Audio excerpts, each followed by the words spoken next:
Hi అండి. మేము మొన్న విజయవాడ పెళ్ళికి వెళ్ళాం కదా. ఆ పెళ్ళిలో ఇది మీల్స్ సెక్షన్ అనమాట. బఫే సిస్టమే కానీ ఇలా టేబుల్స్ అరేంజ్ చేశారు. హాయిగా కూర్చొని భోంచేయచ్చు.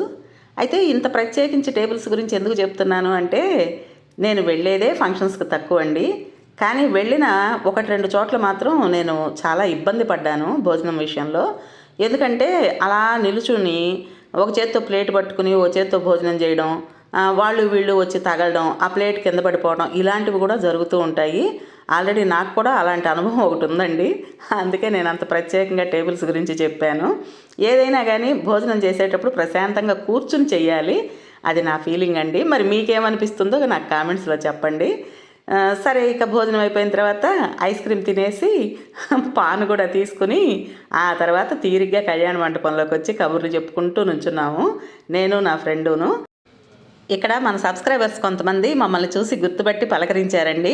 మాకైతే చాలా సంతోషం అనిపించింది. మీ ఇద్దరు వీడియోలు చూస్తూనే ఉంటామమ్మా, మాకు చాలా ఇష్టం మీ వీడియోలు అంటే అంటున్నారు. అవును, మీకు చెప్పనే లేదు కదూ, మా ఫ్రెండ్ కూడా యూట్యూబరేనండి.